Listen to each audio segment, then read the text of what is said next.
Ha ha! Time to stop picking the filth out from under your fingernails long enough for us to talk about the hamon. It's pronounced Ammon with a silent H. It's French. I've done a lot of these. That's not true. I've done like a dozen of these. I paid absolutely no attention to technique, so we're going to try some new things, complicate this process as much as possible.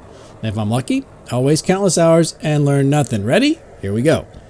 We're going to make several knives today, trying out various Ammon techniques. We'll number the knives to keep them straight, and put those numbers on the screen when appropriate, so we can sort them all out for our social media addled, dopamine addicted, attention deficient brains.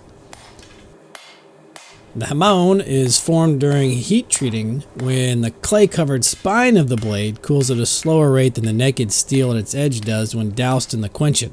So instead of undergoing martensitic transformation like the edge of the blade does, the clay-covered spine cools into perlite. This area is softer than the hardened edge and less prone to cracking under dynamic forces. But it's not really hard enough to apply a sustainable cutting edge, so you have to take care that the Ammon does not cross into or approach the cutting edge where the soft steel would be a detriment to the knife's performance. Knife number 1 is going to be made from this W2 steel, as you saw on the screen, and quenched in oil. Now W2 is supposed to be a very good steel for forming Hammonds. Its carbon content varies pretty widely, ranges from 0.8 to 1.4% if I read correctly. It has enough alloys, including vanadium, to give it a desirable property for being a knife, but the toughness of tool steels, and it isn't alloyed to the point to interfere with the hammonding process. So you're probably asking, what steel's Ammon? It turns out just about any carbon steel, high carbon steel from 1050 on up, sounds like it can take on this process, as best I understand. But you have to be warned, there's certain alloys like chromium or manganese that are said to interfere with it. So essentially, maybe the simpler the carbon steel, the more likely it is to work. I don't know, something like that. What you see on screen is me trying a couple different techniques to get the handle squared away and shaped. Something I haven't really nailed down in my own processes yet. I've tried, half a dozen ways, and if you do it certain ways, the spine stays straight, but it's not as efficient. If you're willing to give up the straightness of the spine and whack on the ricasso area to get things back in order, then there's other techniques that work better, but at any rate, that's what was going on screen. So, now that we've covered what steels can be used, not really, but I told you all I know. Doesn't matter how you heat treat the knife and quench it. I guess some say it does, so quenching from a lower temperature, like just above critical in the 1475 range, is said to improve the characteristics of the hamon. And some say that quenching in water also adds character. And in fact, we're going to try that today with some of our knives. We're going to do some in oil and some in water. And towards the end, when things get really desperate, we'll even break out some different types of steel. So, according to the book I found and barely read on Google, these are some of the types of hamons. These were originally found in Japanese swords. I think that there's probably actually even more than this, but yeah, I didn't put the names of these up there because I can't pronounce them and I don't think anyone will remember them, but know that they all have names. There's a whole nomenclature around hamons. Speaking of, when the hamon is polished and etched some more, you bring out some of these very interesting and sometimes hard to induce formations. And again, there's just a world of them. There's probably 100 of them or more, depending on how many books you read. You keep finding more and more. But let's look at some of the terminology around them. The hardened edge of the blade is referred to as the ha. So that's sort of south of the hamon line. North of the hamon line is the perlite portion that was under the clay is called the G. Now here in Oklahoma, when we see G clustered together, we think it's funny. We say G, G, G, G, and then we sort of break wind in our overalls. Here's some different elements found near the hamon line itself, such as the knee. Knee are bright areas of martensitic steel north of the hamon line, and the G are perlite territory. You probably know that knee were made famous by a group of ruffian knights in early Britannia who were ultimately driven out of England with the assistance of Roger the Shrubber and the word it. When knee take on a cloud-like appearance, they're called noi. Ko-knee are small knee. G-knee are knee that occur in the G instead of the ha. Chiki are bright lines that appear within the G. Kinus-G are chiki but happen in the ha instead of the G. Ashi, everyone knows by now, are wispy projections of martensite into the ha at right angles to the hamon line. Ko-ashi, small and triangular. Saka-ashi, spiky and oriented at an angle, while Choji ashi are rectangular and at right angles to the hamon line. Yo are leaf-shaped ashi that are detached from the hamon, and sunagashi are knee lines in the ha running parallel to the hamon. Finally, utsuri is a cloudy area of bright metal bordering the hamon, often appearing as a mirror image of the hamon within the G. Sorry, there's more than one G here on my page. Let me erase that. Okay, there. Now I can still see it. Sorry, let me get that. Okay, so there's dozens of other fascinating patterns around the hamon. These are just some of the, the few I picked out, but the names keep going. Now there are people who think that water quenching brings out more exotic formations than oil. So again, we're going to do both here in a little bit when we start on our second knife. Right now we're going to thermal cycle this one. It's going to be normalized 3 times at decreasing temperatures. So we're going to go 1600, 1500, 1550, 1500. And we'll just pop it open here and take a look. What? Hey, there's knife number 2. Where'd that come from? I've been working on it. I didn't tell you. So what? It's a brute de forge style knife in W2 steel. Knife 1's going in oil. Knife 2's going in water. Now what about the clay? Again, this is another point of contention. There's lots of ways to do the clay. I've always dumbed it down to Miko's furnace cement in the past and had virtually no problems. But because the online community has embraced Rutland's high temperature cement, I'll be trying that. There are dozens of recommendations out there about mixing your own clay for this and using a portion of ash and adding satanite and then blah, I don't know. It sounds like this video would go on forever if I tried that stuff, so we're just going to use Rutland's. At any rate, the key in all cases is to make sure your clay or mortar sticks to the knife throughout the heat treat.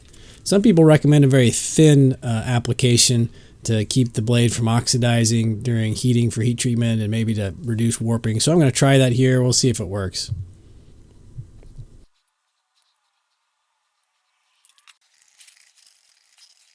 I'm cleaning the blade with degreaser before applying it. That's pretty well embraced as a way to keep the clay as sticky as possible to the knife blade and not have anything interrupt that bond.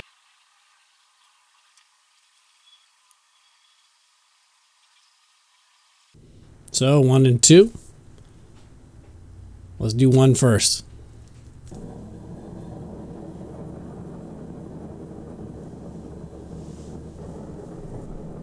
Some folks will wire wrap the knife to help keep the clay on. And in fact, that's a pretty good point because some of the clay came off this one, as you can see. Did it affect the hamon? I don't know. It doesn't look like it, but we won't know for sure until we etch it. It got nice and hard in the Parks 50 oil. We're going to temper it a couple times. And then we'll start the polish. But let's go to knife number 2 first. This is going to be our part water quench, and then we're going to interrupt that and finish it in oil to reduce the risk of cracking. And then finish cooling in the oil.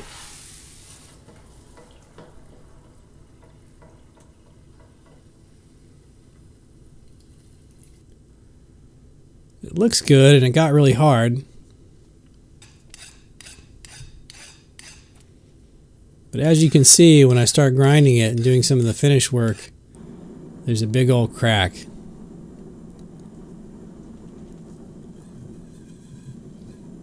So it's off to the grinder. We're just going to reduce the size of this. I'm going to finish out the knife just out of interest, but I don't think the hamon is going to be doable here. I had a nice sort of brute de forge handle going here. I'm going to have to grind it down to size because the knife got smaller. The handle's going to have to get smaller.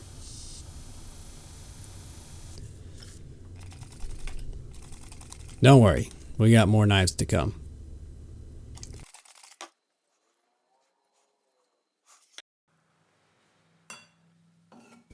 Before we start sanding this, I want to just take a quick dip in the etchant, ferric chloride in this case, mixed 1-to-1 with water. Just see sort of what we're going to get. Yeah, that could be cool. Time to start polishing.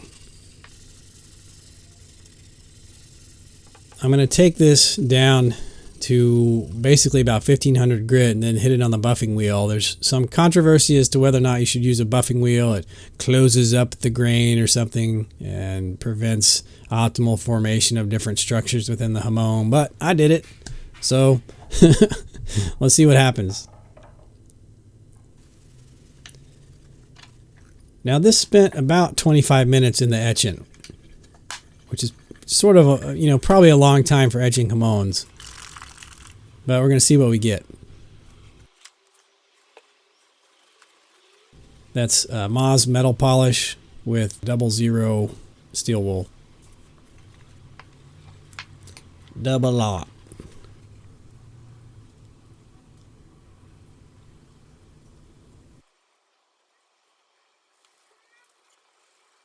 There's going to be some things I like here and some things I don't. I like the gap there near the ricasso where some of the clay came off, but you can see up here about midway through or 2/3 of the way through, there's these grooves. And the hamon line is preserved, so I don't think there's a problem with the claying there. They're symmetric from side to side. It wasn't a problem with sanding because, I mean, my goodness, that had a mirror polish and it wouldn't be symmetric from side to side. I think this is something within the steel itself. It's sort of telling its own story. I'm not sure I totally dig that. All right, here we go with knife number 3. While I ponder the mysteries of the water quench, we're going to go back with some 1084, do a quick stock removal knife, and see if we can try a new technique for applying the clay that will keep it on a little better, maybe get us a little more consistent ammo around the whole knife. So we'll do it again in the oil. We just want to see if a little wire wrap is going to help us keep the clay in place. First place I saw this was Niels Vandenberg and Stuart Smith. If you guys don't know about their channels and their videos, go check them out. They're head and shoulders above me in knife making. And Niels does a lot of really good instructional videos. If you haven't found him yet, you really should go check that out.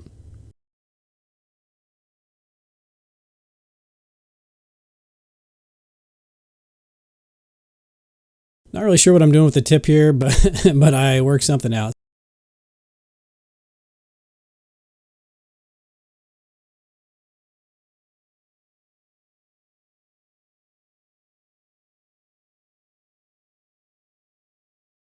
So again, this is Rutland's. It's mixed with a little water. It's nice and thin and gets down there on the steel pretty easily. Just like the last time, we'll let it dry overnight. I'm going to try a little wonkiness here and put some clay, south of the hamon line and see if we can induce some different sort of formations down there. I have no idea what it'll do or if it'll work or what'll happen with that, but we're just going to see. Now this knife was thermal cycled, but I am quenching it from the forge.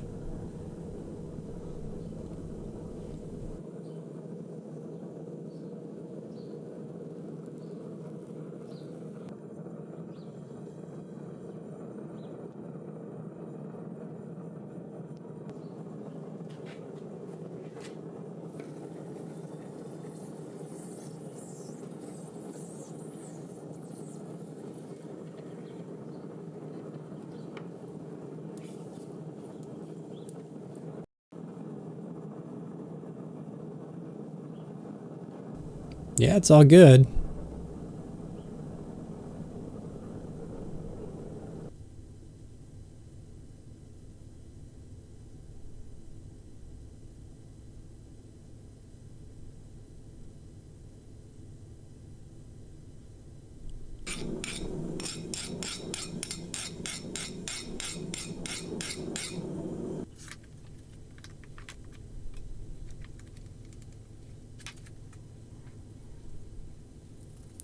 Yeah, Steve, good timing on the gloves. Your hands weren't filthy at all by the time you put them on. Good work.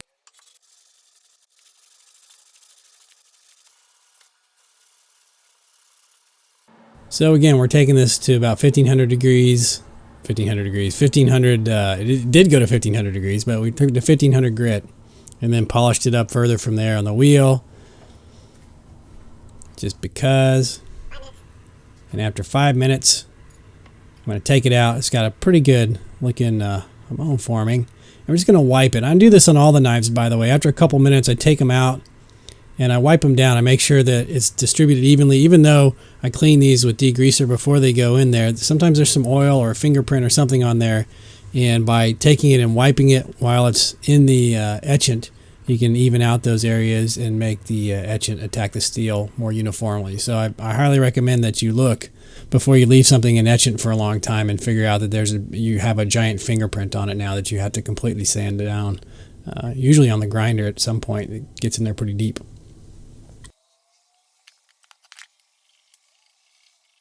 More double-aught steel wool, Moz metal polish. We're just going to town, seeing what happens. Now I should say something, you don't have to etch in ferric chloride. There's in fact people who think you get a better etch and reveal more structures by etching in lemon juice or vinegar or some other acid other than ferric chloride. So just keep that in mind. In fact, I might do another video on that at some point. I like it. Let's see if we can do some fancy polishing with this 10,000 grit stone I got off Amazon and make things smoother and shinier and go back in the etchant. So we'll using this cheap Amazon waterstone, bring out some of the more mystical and difficult to achieve properties of a hamon. And nope, turns out it won't.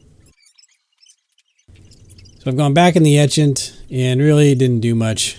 I wasn't very impressed. It's sort of an inexpensive stone and it left a few gouges I had to sand out afterwards. So that was knife number 3. Number 4, water quench with W2 steel. We got our wire in place. The violent water quench is not going to stop us. Our clay is going to stay in spot.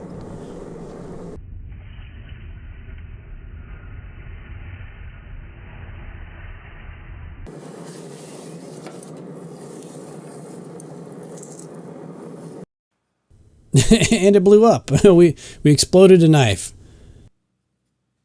There's about 2 hours down the drain. So we're going to do something different. We're going to try to decrease the amount of vapor jacket around the knife by adding soap, dish soap, which should break up the surface tension and allow fewer bubbles. And then we're going to heat the water, which might also help with that. And we're going to try again another W2 steel knife, knife number 5 with the water quench. I didn't bother with the wire wrap because really I just don't want it to explode, and that's all I care about. So you know what? I think the bubbles were smaller there. Maybe the dish soap worked.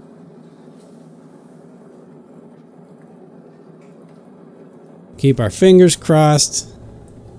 No whammy, no whammy. Straight into the temper oven too this time. No messing around. Went right into the 400 degrees oven from the oil. Looks good so far, but I'll give you a little hint. When we do some of our sanding, we find a crack in the plunge line. So even though it looked good, that one did not turn out. We're going to go to 1084 steel. Back in our special concoction water with the interrupted quench into oil. Kapow. Kapow. Knife number 7. I spared you the gory details. I left it a little thicker this time for the quench. That may have been the key here, but there's no cracks here. I'm going to polish up the hamon and see if the water did anything special or unique. This is also 1084 steel, by the way. So I did that right once, and now I'm an expert. I'm going to tell you all about how to water quench. You just have to follow Steve's simple water quench success tips. Here they are. Number 1, dishwashing soap in your quenchant because the internet says reasons, and we don't question what's on the internet. Number 2, you have to try an interrupted quench, I think. I think this helps. Maybe it doesn't. Maybe it does. Seems like it should. I think people say it does. Number 3, heat the quenchant. That's all. Number 4, grind the edge thick. You know, I think some of my pieces were too thin. So seriously, I wouldn't go below 50 thousandths. That's just over a millimeter. Boy, I think that's as low as I'd go if I were trying to keep something from cracking.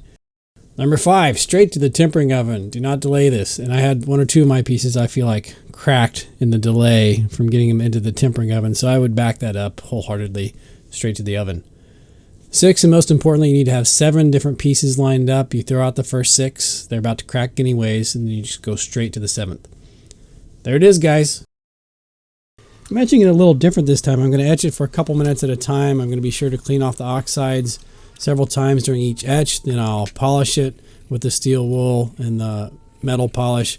Then we'll go clean that up, soap and water, clean it up, soak it in acetone, and then it's back into the etchant.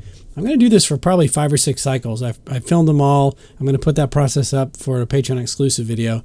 As you can see, you start to bring out some of this extra pattern in the ha especially. It curls in and out towards the edge a little bit, but the edge isn't affected. That's a 60 HRC file, and it's hard all the way across, so I don't think there was any problems with the heat treat there. We're going to get these knives handled up, and we'll take a look at them. That's an American walnut handle. I'm going to use True Oil on it. I have to put several coats of the True Oil. It takes about 12 hours, 18 hours to dry between each coat.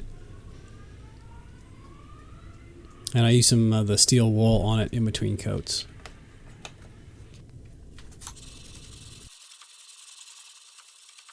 Knife number 2, our first failed water quench that we had to regrind everything.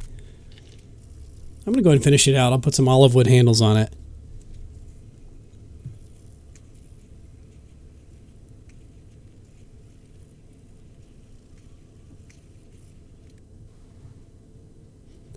I'm going to put in some Danish oil for a while. Doesn't actually do a whole lot here to this olive wood. I guess maybe it's an oily wood to begin with or something.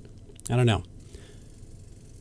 Knife number 3. This is our first wire wrap knife with some extra little dots along the edge of clay to see if it did anything. I don't think it did, but it's a Bacote handle and it looks pretty good. I'm going to finish it in some Danish oil. Alright, here's number 1. I like the way the handle turned out at least, and there's some cool little features in that hamon.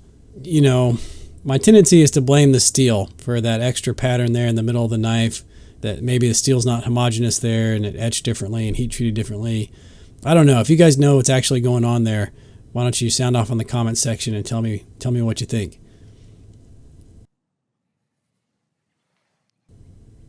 So knife number 2, we had to grind along the profile a little bit, so I don't think it's technically a pure brute de forge anymore, but it's still a good looking knife.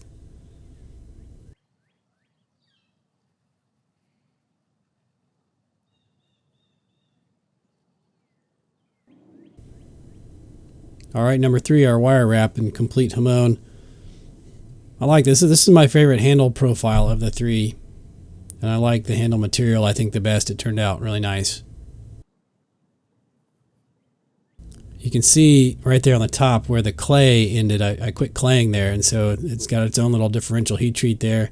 Down at the bottom it's got a little of that too. I don't know how it ended up down there, but this is number 7, our water quench. It's starting to develop all kinds of activity in the ha especially, and I think if I kept on going and kept polishing and etching, I would get even more of that visible. But I think it turned out pretty cool. Alright guys, that's it. Tell me what you think. I'll see you next time.